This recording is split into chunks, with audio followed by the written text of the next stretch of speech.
Good morning. Morning. I'm trying to get through the reflection on the clock out here, so we are about 10 minutes late, so I'm going to try to tighten up my presentation today. First of all, thank you to AABS and the board, Walter, and your colleagues for inviting us. What we're going to talk about actually today is, or what the last part of my presentation today is going to be, is the end of a 12-month conversation which started when we all met in Nairobi last year. And we talked about this whole concept about creating a market of for talent in Africa. So with everything that's going on with AABS, about this, what Walter was talking about yesterday about accreditation and quality and standards, the question that needs to be asked is, what are we going to do about students? And not only students from a point of view about your domestic market, but also about creating an information-based flow of students so that the people who we actually educate, the people who we bring into the classroom are managed, and those flows are managed in a way that is open, which is transparent, but also allows cross-border movement, cross-educational sector movement to the extent that's kind of appropriate. So I'm going to basically start with just a 5-minute introduction about who we are at GMAC. We are the Graduate Management Admissions Council. I am the president and CEO. I'm joined out here with, I'd just like to introduce a couple of my colleagues. Ramesh Thadani, who is our Executive Vice President for Global Market Development, is out here, and Ron Siebert, who is our Director for Africa, is also out here. We're sort of here in force right now because as we look at our strategic plan, what we do in Africa or what Africa requires us to do is a very important thing, and we are sort of trying to figure that out, interact with all of you, learn, and see whether there's value that we can bring or not, as the case may end up being. We were founded 61 years ago. About 9 business schools got together at that point of time in the United States. And they said, we get a lot of students from a variety of different places. In that time, it was just within the United States. But they're saying, we get students from California, we get students from Texas, and I'm sitting out here in Boston, and I don't understand them. And over a period of time, that became a bigger and bigger and a more global kind of situation. And at this point of time, 2,100 business schools, 6,000 management programs effectively use our particular services to try to help manage student flows, essentially provide insight to them about the candidate pipelines that they are sort of looking at. So if we look at what GMAC is, and GMAC is the Graduate Management Admissions Council, what we essentially end up doing is that we want to be a global leader in connecting talent and aspiration with opportunity. Now, the important words out here are talent and aspiration, which is really what is embodied in students and their desire for their careers, and opportunity, which is what you provide through your business schools and their jobs and their careers and their contributions to society thereof. Now, the way we do it is, and there's a lot of words out there and I won't get into it, but the way we really do it is around this whole area of information and insights. So the idea is that when you look at students, you need more information about the capability of students that would come from your normal transcript, or would come just from an essay, or would come from a recommendation letter. There's more information and insights that you need, because in business school, often, unlike other forms of higher education, you learn about as much from the other students as you do from your professors. And I know the professors amongst you don't like me for saying that, but that's essentially what the game is all about. The whole case study method is about being able to learn from each other. So the construction of the class, the construction of the cohort becomes an important piece of the exercise. And that's really what we are trying to do. We are trying to provide you information. We are trying to provide you insights about the students. And the other important thing out here is that we are trying to do this throughout the world. We do happen to be based in the United States, but our charter really is global. At this point of time, 2/3 of the candidates that actually take our primary product, the GMAT exam, are from outside the United States.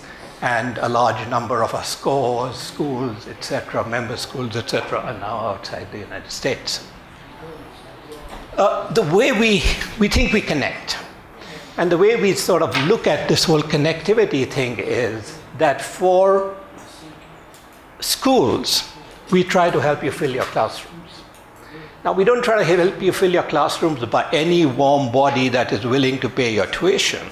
We are trying to help you fill your classroom with the type of student you need for your classroom. And every one of your classrooms is different. So it's not a one-size-fits-all approach. It's about giving you information and insights across a broad spectrum and then enabling you to make those particular decisions. So the student should be able to, which is the next part of the equation, is to find your classroom. So the student should be able to say, this is me, this is my career aspirations, but also this is my capability, and which is the classroom in which I will thrive. And the school should be able to say, these are the students, this is the candidate pool I have, this is the subset of them who will thrive within our classroom. It's that matching, that connectivity kind of process that we are trying to put together. But then also for the industry, we have the industry's largest research program. We like to think we, every single year, talk to over 40,000 different people, from prospective students to applicants to people just before they graduate. And then we talk to alumni right across. I think the oldest cohort of alumni we talked to was the graduating class in '51. That was in last year's program. So we have an extensive longitudinal research program that looks at everything from candidate aspirations to application volumes, to jobs given, to salary increases pre and post an MBA, to satisfaction with graduate management education, to entrepreneurship 20 years after you graduated, 30 years after you graduated, et cetera, et cetera, et cetera. And then for the industry, we run a conference program, we convene, organize, we support activities such as this where people can get together and we can collectively look at what the future of our industry really is and what it's going to be. We are best known for the GMAT, but we are a lot more than the GMAT. We host MBA.com. MBA.com is the industry. It's your largest portal, if you will. Last year we got about 30-odd million visitors, about 8.4 million unique people came to MBA.com looking for their future in graduate management education. Now, I'm certain some of those were actually people who were looking for a mortgage loan, because MBA is also the Mortgage Bankers Association in the United States. But most of them actually came looking for graduate management education, and hopefully they learned something as a result of that. We have an extensive research program like we talked about. We provide, through our graduate management search service, we provide business schools such as yours about 4 million odd leads, which is essentially when you come to us and you're looking for a particular kind of candidate. So we provided about 4 million of them last year. We did about 750,000 prep sessions, et cetera, et cetera, et cetera. So we have a pretty holistic sort of view about what's happening with candidates, right from when they start thinking about management education and around the time when they start thinking about retirement. So we sort of look through the entire life cycle for them. So with that as an introduction, what I'm going to talk about today is give you a little global idea about what's happening with graduate management education, what the application trends are. And we're the student guys, we're the candidate guys, so I'm not going to talk a lot about pedagogy and professors and stuff like that. I'm really going to focus on applications and students and demand and volume flows as a result of that. And then I'm going to talk about a little bit about why a common assessment, what's the benefit of actually having a common assessment, and sort of lead into what I hope is the meat of the conversation, though it'll only take 10 minutes, about where are we about a common assessment in Africa, in addition to the GMAT, which has been offered in Africa for a period of time. So what's happening around the world? If 2 years ago, you went to Google, if Google was your browser and you go in there and you go into the bar and say the MBA is, and stopped, and you have, that feature autocorrect where it fills out the sentence for you, the first completion is dead. That's what Google told you. The first thing was the MBA is dead. The second thing you saw was the MBA is a waste of money. And I right now forget the third, but it was something like that also. That was the state of the MBA. Our view right now is the MBA is anything but dead. Hold on to your MBA programs.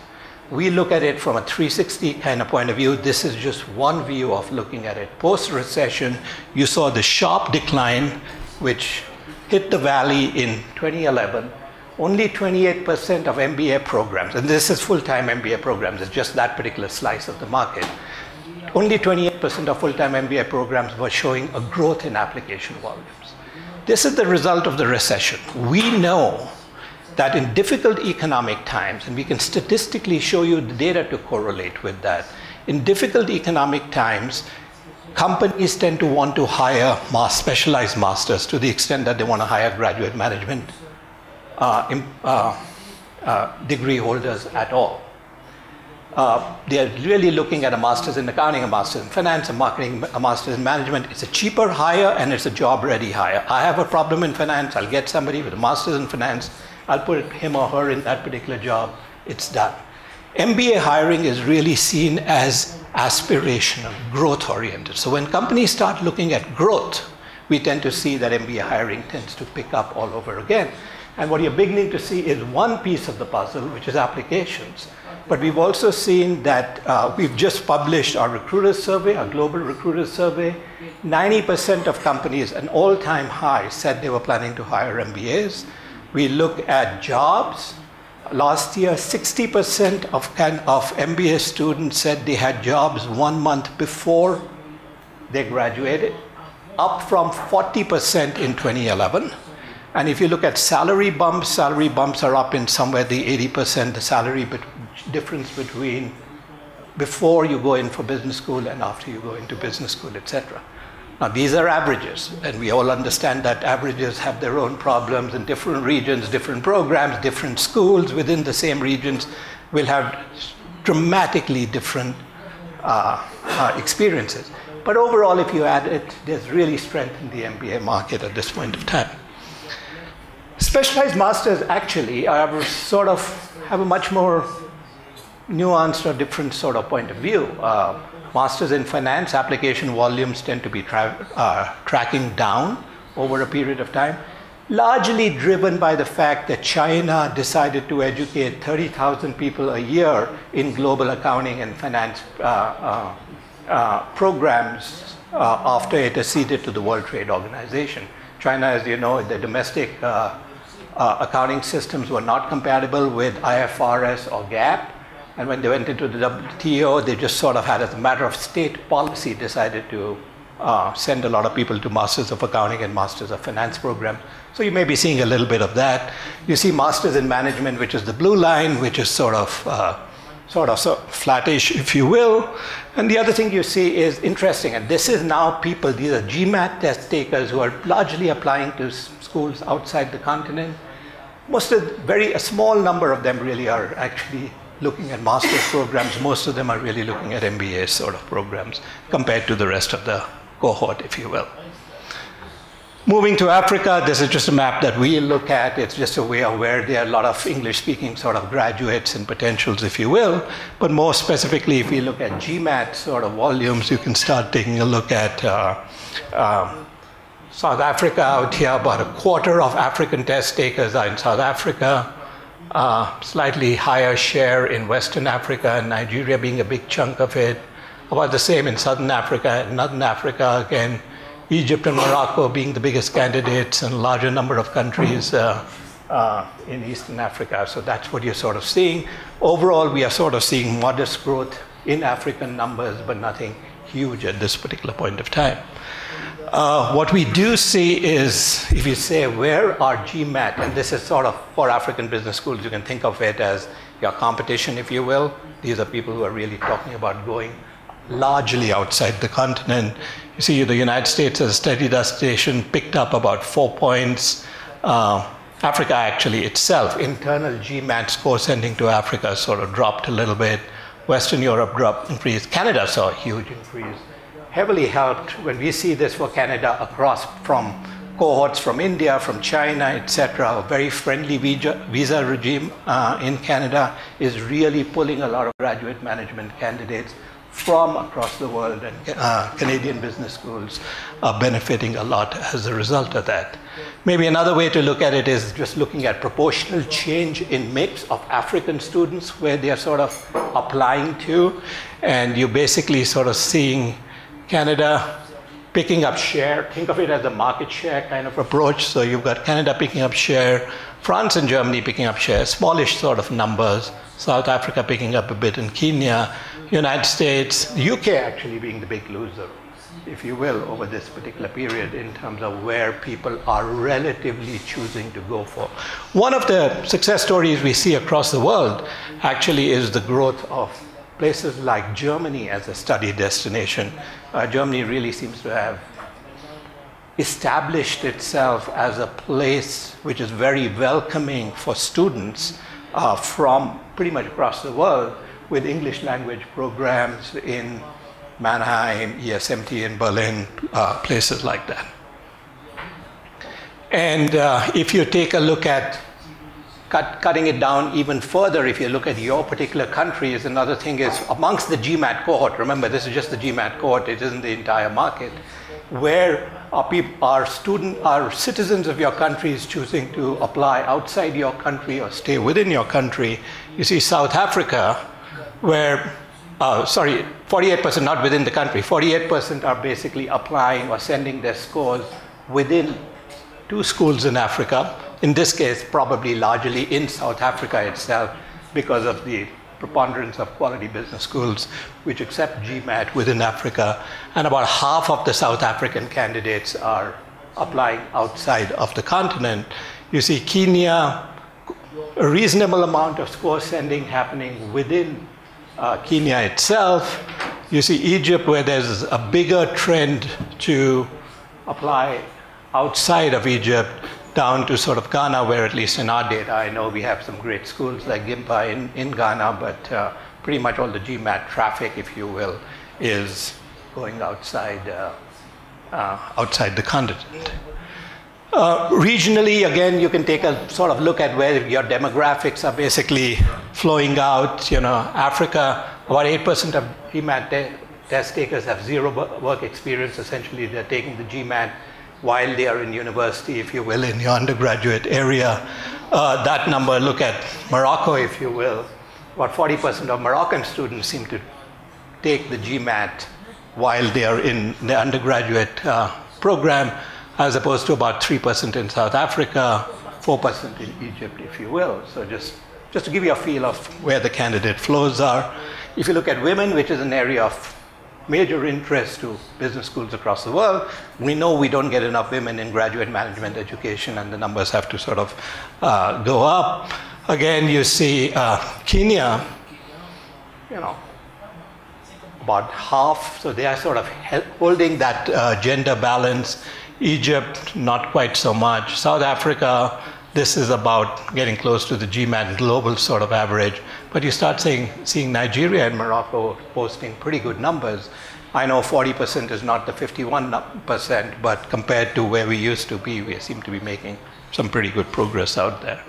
And then if you take a look at older candidates, it's just the other way you can think about it, as younger sort of candidates, so over 30 sort of years, what you would expect to be beyond your normal MBA type of profile, perhaps more going towards a full-time executive sort of program. Again, you see a fairly large number of older candidates in South Africa, as opposed to a relatively lower number of older candidates in Morocco. So just giving you an overall flavor. Here's some interesting data, motivations. We were talking about earlier on the last session, we talked a little bit about people wanting jobs, what do they really want to do. This is what we ask candidates. So this is all African GMAT test takers about saying, why do you really want to get to business school? Why are you taking the GMAT? You know, what's driving you?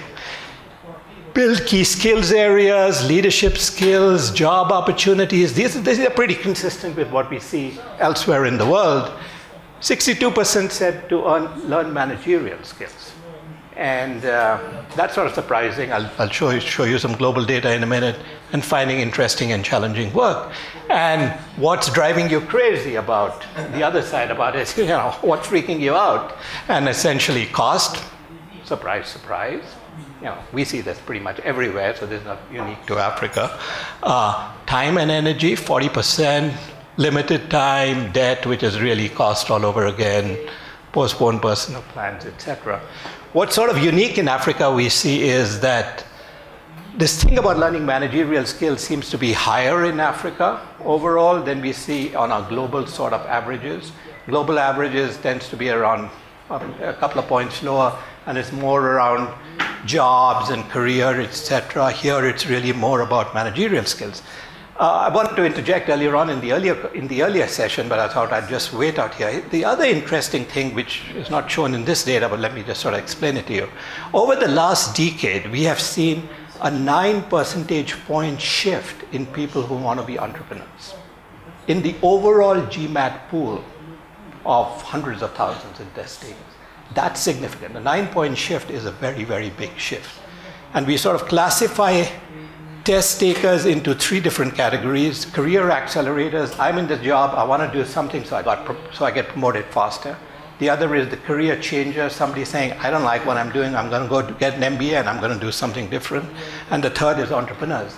Entrepreneurs are up to about 30%, and they've grown 9 percentage points over the last 10 years. And this is a big part of this whole millennial generation sort of thing.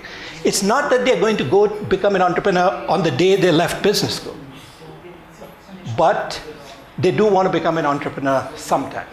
The other thing is, if you look at the data, if you look at the class, for example, that graduated in the 1980s and the 1990s, out of the people who became entrepreneurs on the day they left business school, that number was, I'm operating out of memory, but that number was something like 10%. So 10% of the 8% who wanted to become entrepreneurs became an entrepreneur on day one. This is the 80s. The year 2010 to 2014 put together, that number was 47%. That's a huge jump. So add that to that 9, well, actually from that period it's a much bigger than 9 percentage point increase. But the overall number of people interested in being an entrepreneur has been growing, but the number of people who are immediately becoming an entrepreneur has been growing. Guess where that trend is largest? Africa. Out of all the regions in the world, Africa is number 1, South Asia is number 2.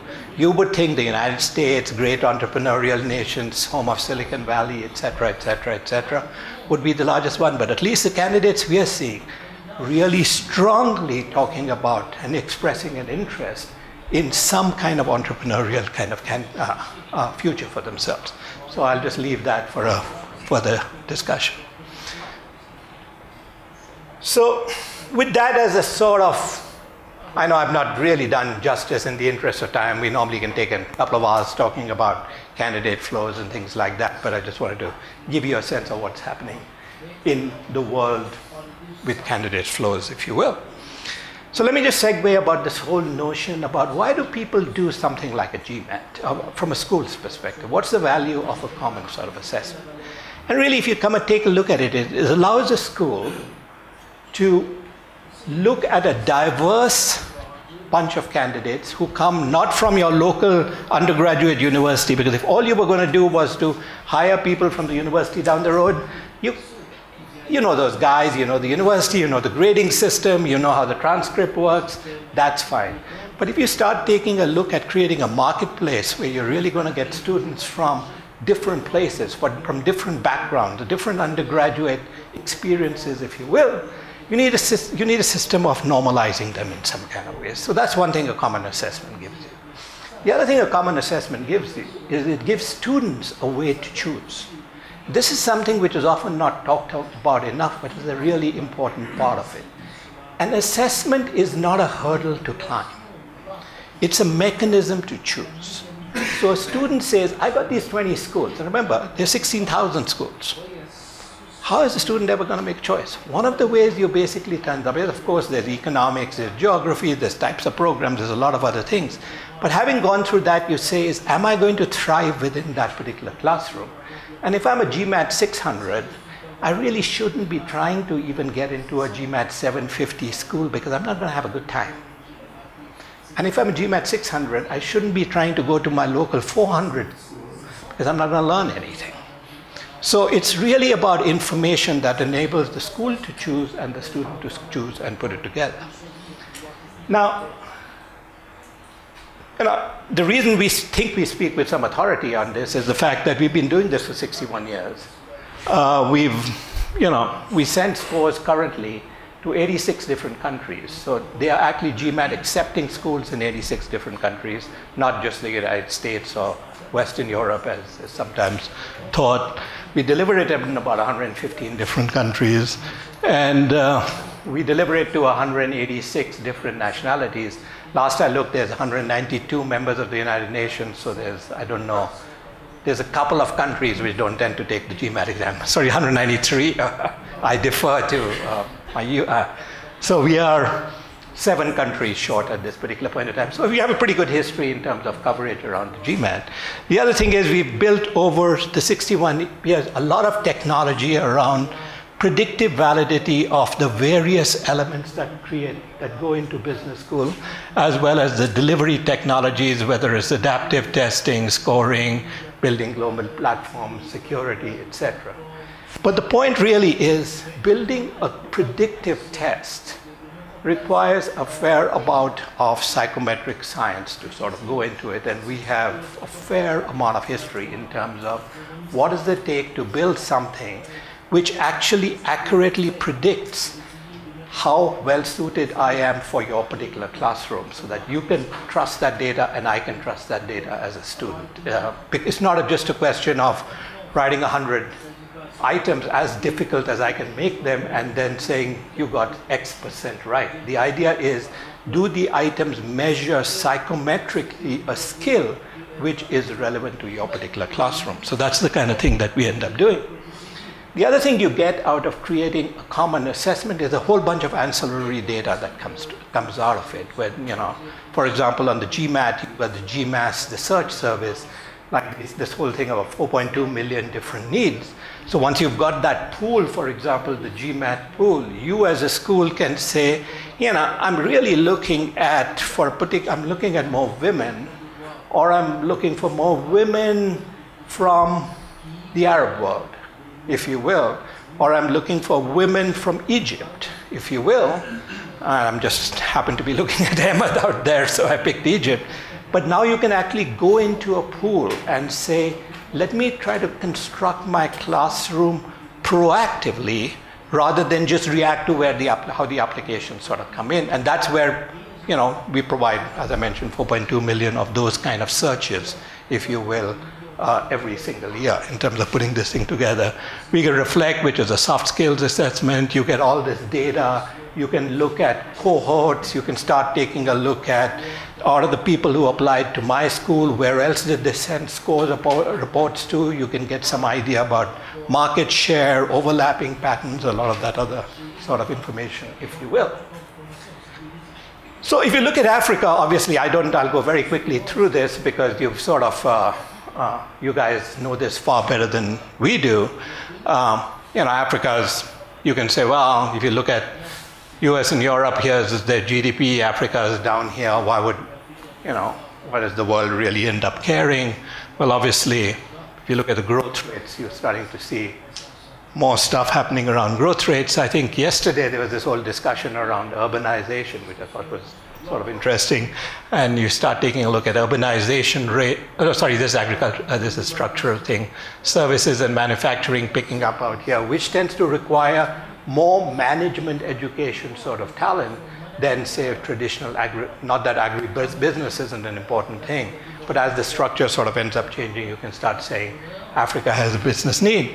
But also from a demography point of view, if you take a look at this young population, if you will, if you look at the total population, the young population, if you look at the average age of Africans, Africa is an incredibly young continent. which is going to need lots of employment. We've talked a lot about that over yesterday and the earlier part of today, so that's important. But the other thing is that if you sort of start taking a look at the growth of urban population, again, urban sort of employment implies more services, more industry, etc. Not going to be in agriculture in an urban environment, so you need more management and you need systems related to that, etc. So anyway, we kind of end up looking at it. There's tremendous need for education of all forms, but we would argue from an economic structure point of view, management education and graduate management education in Africa. And if you look at all the regions of the world, and you look at just sort of these 2 decades that we are in, Africa really, if you take a look at that 20 to 29-year-old population, which is what we are interested in, you don't have to worry too much if you're sitting in the United States, sort of flat, as long as we can keep the absorptive rate the same, we are sort of okay. China and Europe, of course, have demographic problems, and we all know about that, but the highest growth in that population base is going to come from Africa. So if you look at this whole concept of a common application system, if you will, a GMAC, if you will, widely applied across African business schools, and I'll get into what it could likely be in a minute, why should you care? Well, we think, and it's really your decision, not ours, but we think that there's a couple of things that speak for the need of an African assessment. One is the fact that we start getting some globally integrated system. Every school's got some kind of way, which creates for a lot of fragmentation. Somebody does a test, somebody does an interview, somebody does this, somebody does that, etc., etc. But you don't get some kind of common sort of standards that the rest of the world can start looking at. And as you all aspire to global parity, if you will, you already have parity in educational standards in many of your schools, but in terms of reputation and rank and stuff like that, that global standardization becomes important, and you can start getting this whole known concept of an African admissions community, where you get all your people together, people can start taking a look at what the average whatever score is in one place as opposed to another place, just as you're used to seeing in average GMAT scores being used, and that kind of internal competition, if you will, sort of lifts all boats. And Nick Bindel is not here today, but he's been a strong advocate of these conversations have been happening along with Walter and Edward and Inase, who's also not here, and Ali, who've really been saying this is something that will help lift admission standards just because of the transparency that it will provide about the quality of students that we are sort of bringing together. The other thing from a student's point of view is this whole area of access. So you're sitting at Swarthmore in Nairobi, and you get an application from somebody from Rwanda or Uganda or Tanzania, if you will. How do you evaluate them? And since you often don't understand that particular system well, and I'm not even talking about an example about somebody who applied to Swarthmore from Nigeria or Ghana or someplace, I'm just even talking about the near region, you don't really have an effective way to evaluate that particular candidate. And often as a result of that, you tend not to accept that person. Or alternatively, that person chooses not to even apply because there isn't a clear path for that particular applicant about how they would end up applying. So this whole idea about intra-regional mobility and regional talent and trying to allow the flow of that through some kind of transparent instrument is an important benefit to schools and to students particularly, so that we don't have this fragmentation that we right now have in Africa. Africa is an incredibly fragmented market, if you will, and I know you may say Africa is just a geography, it isn't a really integrated region, there may be truth in that, but we need to start somewhere and start building some of these things together. Global recognition that comes out of some of those standards, along with the initiatives that you have for accreditation, which Walter was talking about, and I guess you guys will talk about later on in the afternoon. But if you're really talking about accreditation on one side and building quality around accreditation, then what about quality about student intake? Because the issue really is you exist to educate the students. And if there isn't a really robust process of managing student intake in a clean, transparent sort of manner, then it's going to be hard to measure quality on the other side of the fence, if you will. And lastly, of course, it's all the intelligence, the much more informed decision making that you'll get as a result of the ability to sort of create something like that. Now, it's not easy to do though, and it's not just going to happen. So, and it's really going to be more on you to really push and pull and try to make something happen if you share the vision about creating a common admissions sort of standards for yourselves. Rollout, acceptance, it needs some amount of broad participation. It isn't a common acceptance test if only Gibbs uses it, right? So for it to really work, it has to be transnational to some extent, even though it may start at a national kind of level. Sorry.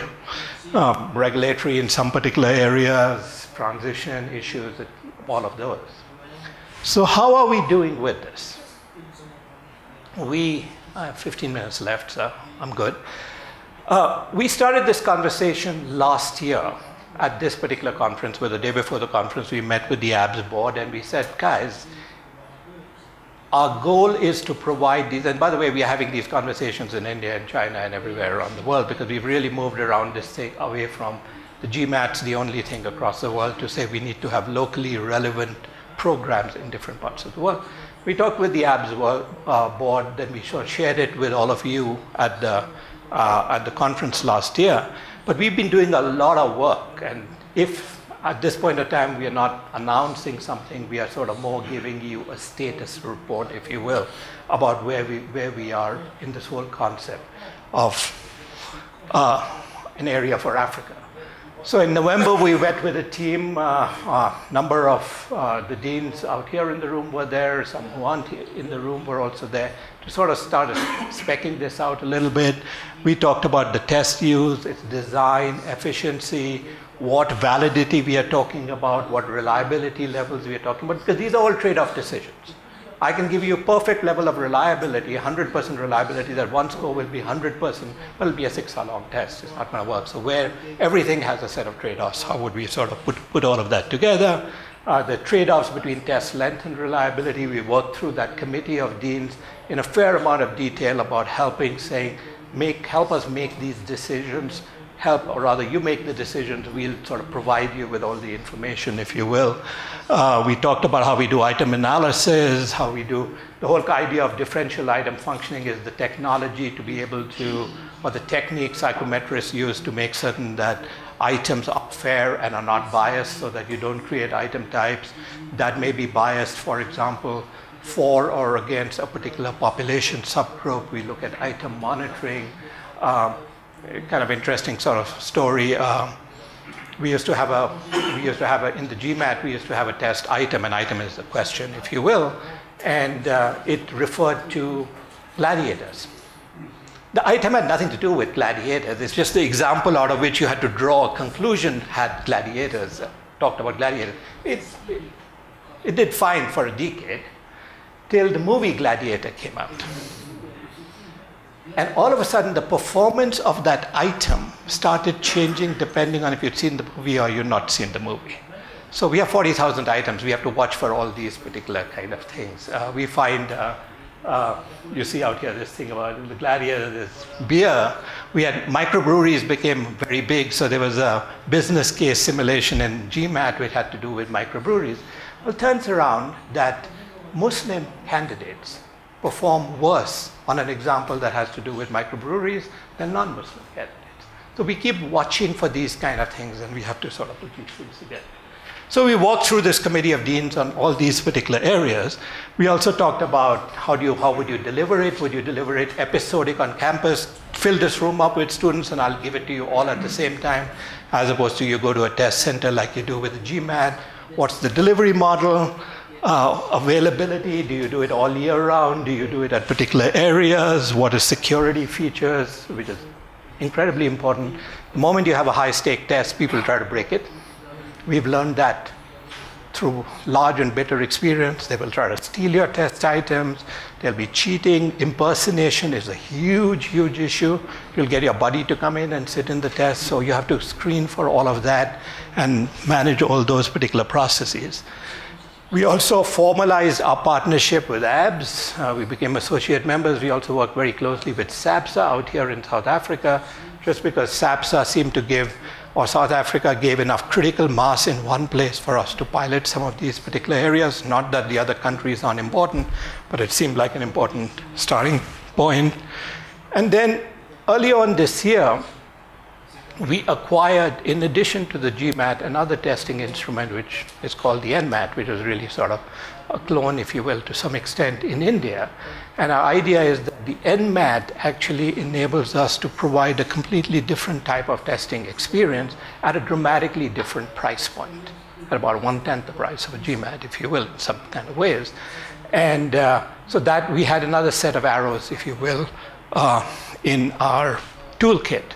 And the NMAT's it's a good exam. It really addresses, particularly if you know something about the Indian market, Indian admissions tests like the CAT is about 90-some% male engineers. It's all math. The NMAT is a psychometric test. It's really designed to GMAT sort of standards. And we get decent coverage. And this is just Indian data right now. But it's friendly enough to women that it doesn't drive people away. This is really geographically slightly still a little bit too biased around engineering, but you get business students and others sort of coming together. So that was another instrument that we have. And our goal really is that the NMAT will actually complement the GMAT and create another set of assessments which we will first expand within the Indian market, formally then sort of used as a tool to build a Pan-African sort of assessment, having validated a lot of things which I'll talk about in a minute, and expand in different sort of areas.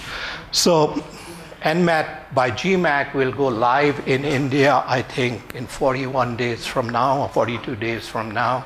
We already have a number of leading business schools that have already started with one school, and we've got, actually this is slide, by the time this slide got created, we've already got a couple of other leading schools in India who are going to start using it. We are working out here, like we said, eventually to be effective, we're going to have to figure out how we're going to operate in Africa. We don't think the model of trying to develop a testing program in Africa sitting in DC or in Mumbai is really going to be a reasonable sort of model. So we're going to have to build teams and skills and capabilities of people out here, and we are ready to make those particular assessments. And then we still haven't done a lot of work in Southeast Asia, but we believe there's an opportunity to pull these things together. So specifically for Africa, our goal is not to come to any conclusion right at the beginning and just say, hey, this is a GMAT, or this is GMAT, or this is NMAT, or this is this, and this is a testing program and an assessment program for Africa. We're really addressing it from really two different phases, which we committed to the AABS board that we will end up doing. One is the skills inventory. We need to know from you what skills you require for your particular classroom to make certain that the instrument we build reflects those particular skills. So that's the first part of it. The second is we need to take our existing instruments, the GMAT we already know, but the NMAT, which is sort of a little bit newer, and actually deliver it to enough candidates in Africa and correlate that with the skills that you're sort of looking at to again make certain that we are measuring the skills that you actually are looking at. And again, these are not factual skills. We are not trying to figure out, do you know history or geography or mathematics or something? Is there reasoning skills? But what kind of reasoning skills? Just like you sort of get in the GMAT. So from the skills inventory point of view, we've essentially started a process. The deans, many of you in the room, thank you, have sort of started nominating your faculty members. And at this point of time, we have impaneled, if you would, with all of your helps, 30 schools in Africa, 225 of your faculty to participate in a skills inventory study. I believe Ron was telling me that as of yesterday, 45 of those professors have already filled in the questionnaires and stuff like that sort of happening. So we've started saying, what are the skills that you're sort of starting to put together? The second phase that we'll actually end up doing is, oh well, here's a little plug, please encourage your faculty to participate. We are happy to get more. More is good, if you will, in terms of putting it together. And the second point is that we are going to try to do, we will actually start doing pilots of the prototypal instrument that we will end up defining. And we want to start doing it by the end of this particular year.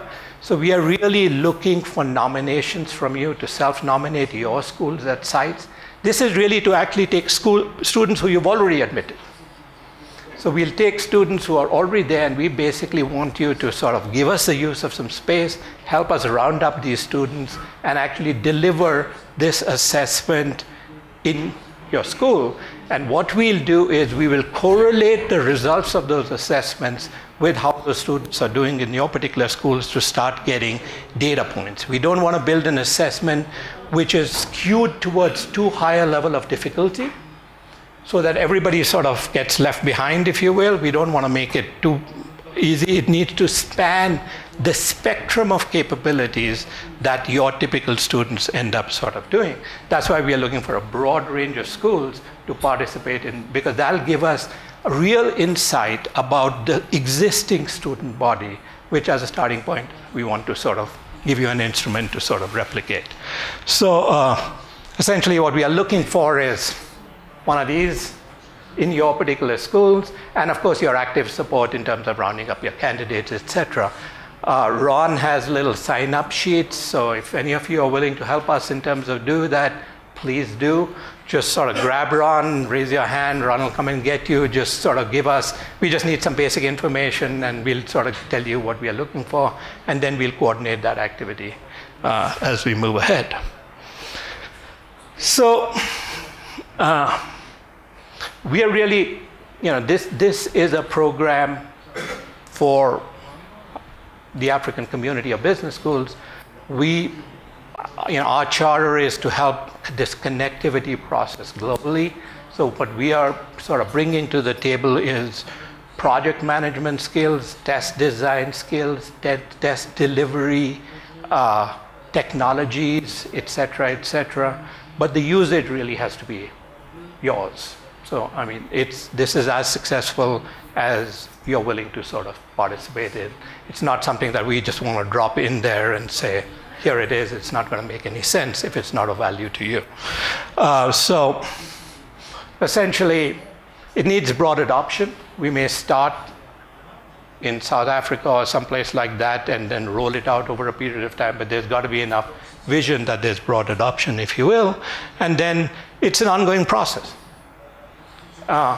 GMAC's been a 60-year ongoing process. There's no reason why any of these instruments shouldn't be a 60-year ongoing sort of process. It constantly iterates, it constantly evolves.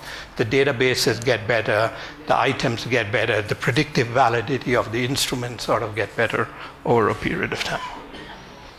So I am exactly on time by my particular watch, so I guess I'll take the questions. But if there's any burning question, maybe I can take one or two.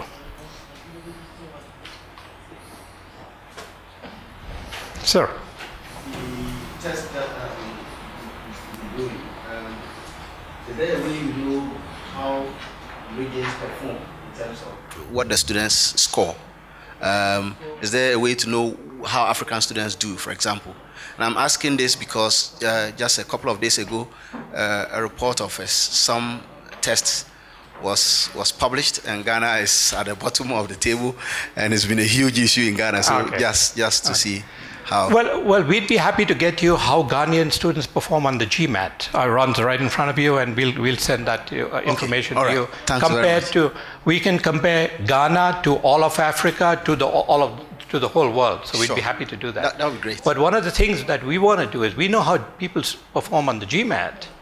We don't know how they perform on our AirMat instruments, and we won't know how they perform on our target instrument out here. So as we sort of pull these things together, we want to take this instrument, and this is the reason why we want to do pilots, is to say, have we designed an instrument that gives a whole spectrum, if you will, of performance? Because the idea of admissions testing is to provide differentiation. There's no right or wrong score, right? So we are not talking about you passed or you failed. You don't pass or fail in something like a GMAT. The idea is, can you make a meaningful distinction and differentiation between candidate A and candidate B? So you need to be able to provide enough differentiation in your in the testing and the scores that you provide that are meaningful for your admissions, folks. Because if they don't, then it's a waste of everybody's time. Okay, I think I'm getting the we are out of time signal, so thank you for listening, and I'll be out there to take any questions.